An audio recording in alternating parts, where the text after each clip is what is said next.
విజయనగరం జిల్లా చీపురుపల్లి నియోజకవర్గం చీపురుపల్లిలో పేదలు ఆకలి తీర్చే అన్నా క్యాంటీన్ ప్రారంభం. చీపురుపల్లి పట్టణంలోని స్థానిక తహసీల్దార్ కార్యాలయం వద్ద నూతనంగా ఏర్పాటు చేసిన అన్నా క్యాంటీన్ ను మాజీ మంత్రి చీపురుపల్లి శాసనసభ్యులు కిమిడి కళా వెంకట్రావు మరియు కిమిడి రామ్ మాలిక్ నాయుడు ఘనంగా ప్రారంభించారు. కూటమి ప్రభుత్వం అధికారంలోకి వచ్చిన తరువాత ప్రజా సంక్షేమ పథకాల్లో భాగంగా అత్యంత ప్రతిష్టాత్మకంగా ఈ క్యాంటీన్ ను అందుబాటులోకి తీసుకువచ్చారు. ఈ సందర్భంగా మాజీ మంత్రి కిమిడి కళా వెంకట్రావు మాట్లాడుతూ, గత ప్రభుత్వ పాలనలో నిలిచిపోయిన అన్న క్యాంటీన్లను మళ్లీ ప్రారంభించడం ద్వారా పేదల ఆకలి తీర్చే సువర్ణ అధ్యాయం మొదలైంది.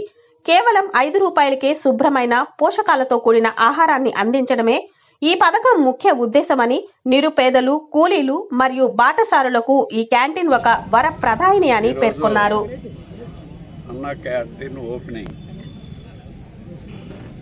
అన్నా క్యాంటీన్ కూడా మనకి సరైనటువంటి ప్లేస్లో ఎన్నుకోవడం జరిగింది. ఓ పక్కన కోర్టు,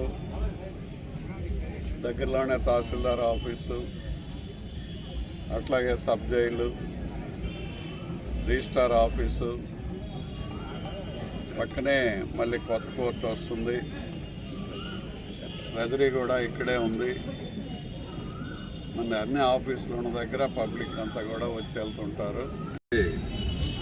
ఇక్కడికి ఈ క్యాంటీన్ ఈరోజు మనం తెచ్చుకోగలిగాం.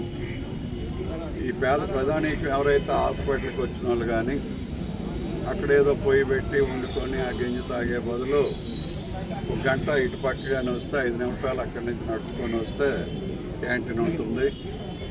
మరి అటెండర్స్ ఎవరైనా అంటే అక్కడికి ఆ పేషెంట్తో పాటు వచ్చినటువంటి బంధువులు ఎవరైనా వచ్చి ఇక్కడ దర్జాగా టిఫిన్ భోజనం చేసి అక్కడికి వెళ్ళిపోవచ్చు.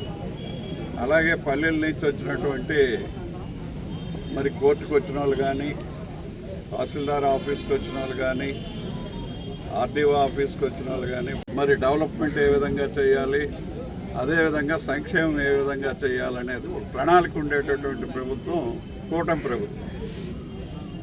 గత 5 సంవత్సరాలు మనం చూసాం, ఓ ప్రణాళిక లేదు జగన్మోహన్ రెడ్డి. ఎవరో 4 పడవలు తమిళనాడు నుంచి వచ్చాయి అని అంటే ఫిషర్మెన్ కమ్యూనిటీ అంతా వచ్చేయండి, ఆ 4 పడవలు మొత్తం చేపలు పట్టేస్తున్నాయి, వాటిని పట్టుకున్నారు, మరి రావద్దని చెప్పి వదిలేశారట. ఆ కులంలో స్విచ్ పెట్టి కులాన్ని విడగొట్టి ఆ కులంలో తగువులు పెట్టి పబ్బం గడుపుకోవడానికి ఒక ప్రయత్నం.